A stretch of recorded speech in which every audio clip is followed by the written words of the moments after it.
예, CBS 라디오 박정희 한판승부 함께하고 계십니다. 방송 초두에 말씀드린 것처럼 오늘 청취 인증샷을 보내주시면 저희가 추첨을 해서 선물을 드린다고 말씀드렸죠. 우물정 하나둘 샵 1212 단문 50원 장문 100원 유료 문자 유튜브와 라디오 혹은 레인보우 청취 인증샷을 보내주시면 추첨을 통해 제작진 선물을 드립니다.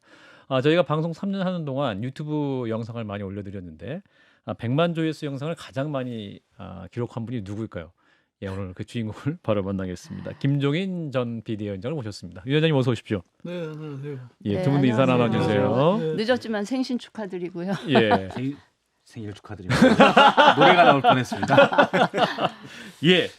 자, 그러면 오늘 또 본론으로 바로 들어가서 위원장님께 현안을 좀 드리면 국민의힘 전당대회 TV 토론회 이제 2번 했고 합동 연설에도 매일 또 연일 진행이 되고 있는데 위원장님 어떻게 보셨습니까? 이 TV 토론회 장면. 난 구체적으로 전체를 보진 않았어요. 예. 별로 재미가 없어서 볼 재미없으셨어요? 흥미도 없는데 예. 간을 몇 번 약간 한 2-30분 정도 내 봤어요. 오래 보신 거네요. 오늘 거는 못 봤고 지난번에 1차 토론회. 광주, 제주, 전남 쪽에서 봤는데 합동 연설에 내가 보기에는 이번 이 국민의힘의 대표 경선이라는 것은 오히려 국민의힘에 좀 좋지 못한 이미지를 갖다가 국민한테 주지 않나 이렇게 생각을 해요. 그런가요?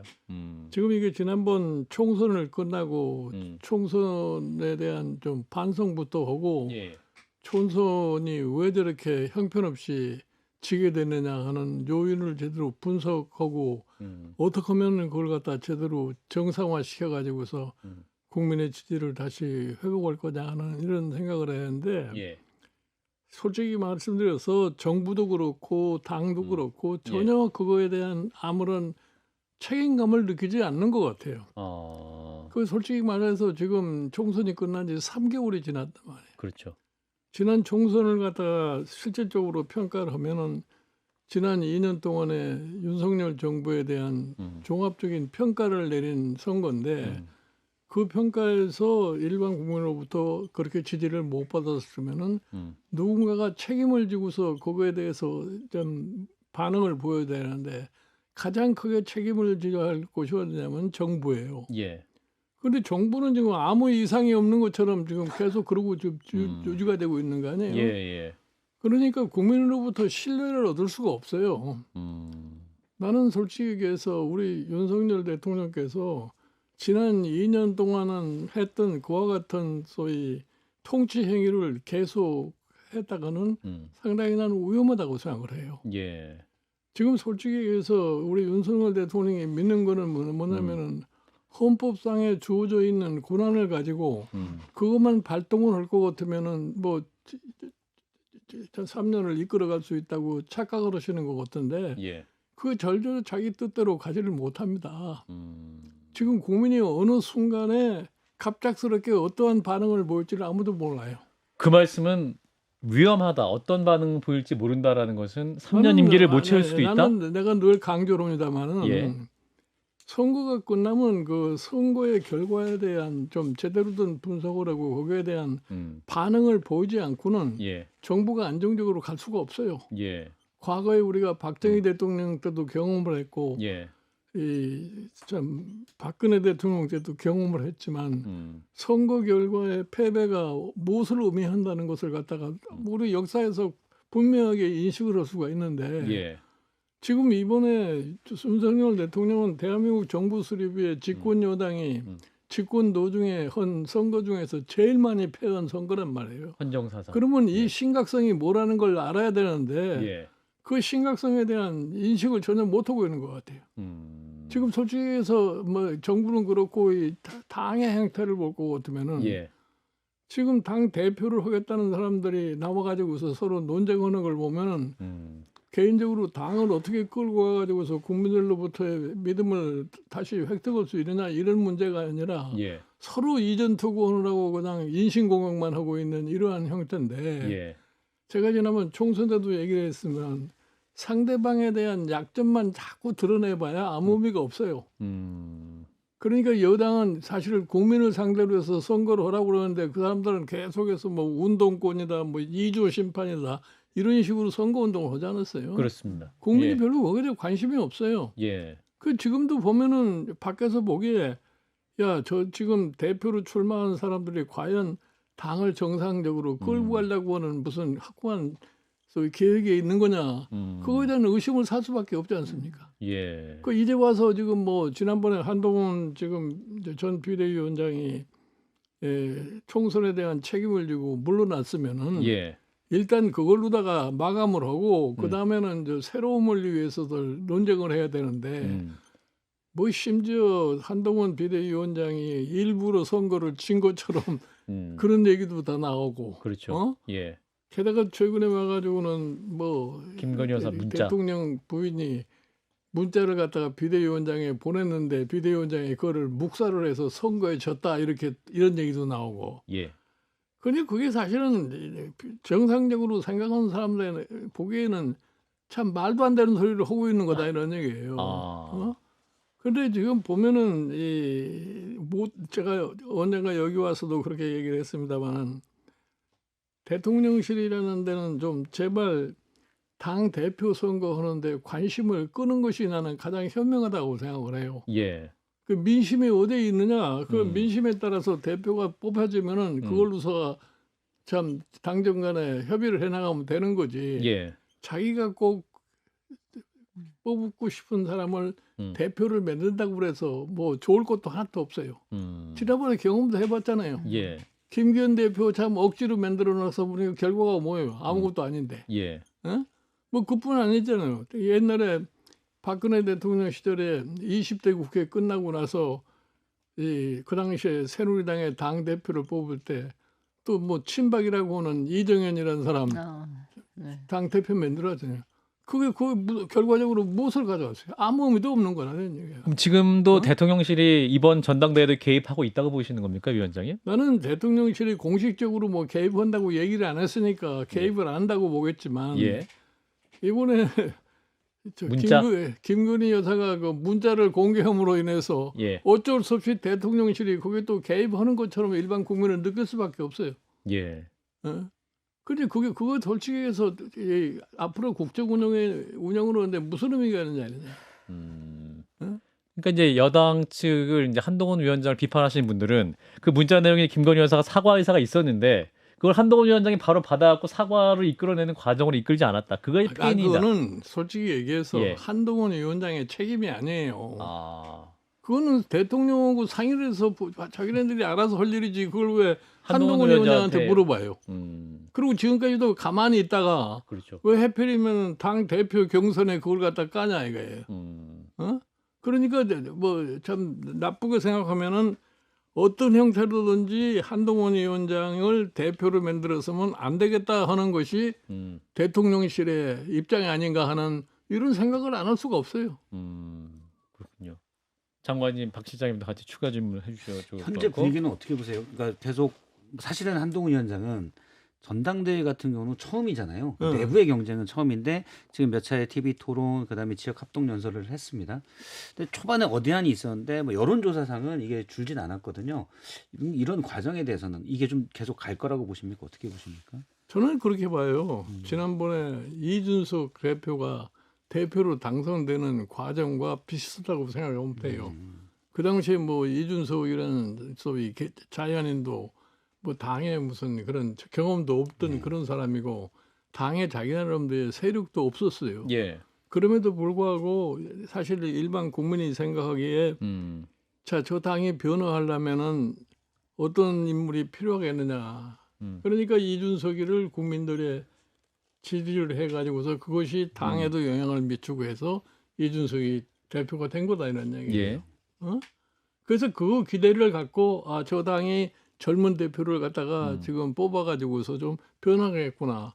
그래서 그 나름대로 이준석이가 당을 끌고 왔기 때문에 사실 정권 교체를 할 수 있었던 거예요. 예. 그거를 부정을 하면 절대로 안 됩니다. 그러니까 이번에도 똑같아요. 한동훈 이 사람이 정치적 경험이 없고 지난번에 뭐 처음으로다가 선거 비대위원장이 돼가지고 선거를 관리를 해봤는데 내가 보기에는 한동훈 그 비대위원장이 선거를 하면서 국민의 마음이 어떻게 돼 있다는 거는 파악을 했다고 봐요. 아하. 어? 그리고 한동훈 위원장의 성격으로 봤을 적에 난 그런 점을 항상 저희 강조할 수밖에 없다고 생각하는데 본인이 처음에 비대위원장으로 등장하면서 한 소리가 뭐냐면 나는 맹목적으로 누구에 복종하지 않는다는 맹종하지 않았다. 이런 허절 얘기를 했단 말이에요. 예. 그러면 자기가 이 민의를 파악을 했으면은 그 민의가 뭐라는 걸 아는데 자기 나름대로도 자 대통령이 좀 태도를 좀 바꿔가지고서 소위 통치 스타일을 좀 바꿨으면 좋겠다는데 전혀 그게 안 맥히는 거 아니겠어요. 예. 그런데 이제 그런 거를 갖다가 은연중에 국민이 파악을 하고 있다고. 그러니까 국민의 지지도가 한동훈이가 제일 높은 거라고. 예? 그러니까 지금은 내가 보기에 예. 지난번 김기현 대표를 뽑을 때와 지금과는 정치 상황이 완전히 달라요. 더군다나 이번에 총선에 완전히 실패를 하고 난 다음에 일반 국민의 느낌이 야, 저 당이 앞으로 지속적으로 존속을 하려면은 최소한도 대표는 이런 사람이 돼야 되겠다 하는 이런 생각을 하는 거예요. 예. 그런 것 때문에 지금 한동훈 지금 이 저희 후보가 이번 지금 이 대표 경선에서 제일 앞서가는 그런 모습을 보이고 있는데 예. 내가 보기에는 결과도 그렇게 나타날 거라고 봐요. 그러면 위원장님, 저는 이제 국민의힘에 속해 있는 사람으로서 이게 지금 전대보다도 전대 이후가 굉장히 걱정이 되거든요. 이 전대 이후에도 이 당이 하나로 계속 존속할 수 있을지. 용산과 국민의힘의 갈등. 특히 예. 그러니까 한동훈 위원장이 지금 거의 될 것 같다고 이렇게 전망을 하시잖아요. 그러면 과연 그 대표가 된 이후의 용산의 대통령과의 관계가 지금보다는 그래도 어쩔 수 없이 나아지는 쪽으로 의도적으로 노력을 하더라도 그렇게 갈 건지 아니면 저는 저희 한동훈 비대위원장 전 비대위원장이 대표가 돼서 당이 무슨 분열되거나 그럴 가능성은 없다고 봐요. 아하. 용산하고 네, 이제 소위 국민의힘의 생리상 그거는 절대 불가능하다고 봐요. 아하. 그리고 한동훈 대표가 된다고 그래서 용산과의 무슨 큰 갈등이 있을 거라고는 생각 안 해요. 아, 그런가요? 왜냐면은 한동훈 저희 지금 이 후보가 당권을 갖다가 도전하는 거는 그 사람은 그 다음을 생각하는 사람이라고 생각을 해요. 대통령. 예, 본인도 뭐 그것이 오면은 자기도 할 거라고 그렇게 얘기를 했는데. 예. 그러면 그러려면은 윤석열 대통령이 최소한도 성공을 해야지 실패를 하면은 그것도 불가능한 겁니다. 아, 본인의 대통령 당선 역시. 당연한 거죠. 예. 그러니까 뭐 한동훈이가 되면은 배신을 할 거라고 얘기를 하는데 아하. 그거는 괜히 하는 소리지. 아하. 오히려 한동훈 대표가 되면은 당정 관계를 가급적 좀 제대로 개선을 해가지고서 국민의 신뢰를 받으려고 노력을 할 거예요. 아하. 그런데 사실 그런 과정에 대통령실도 지금과 같이 그냥 고집을 불통으로 가면 안 되고 예. 거기에 어느 협조를 해가지고서 변화를 와야지 예. 솔직히 해서 윤 대통령한테도 난 좋을 거라고 생각을 해요. 아하, 그렇군요. 이게 좀 위기가 하나 있는 게 지금 뭐 평시가 아니고 일단 만약 전당대회 뒤에 최상병 특검법 제2결이 있잖아요. 그리고 지금 뭐 천하람 의원 같은 경우는 한동훈 위원장이 제시했던 특검 후보를 특검 후보를 대법원장이 하는 안 이런 것들을 고려해서 민주당과 같이 짜서 내놓겠다. 그럼 한동훈 후보는 이거 정치에 나올 때 한 말이 있기 때문에 그걸 찬성해서 가야 되잖아요.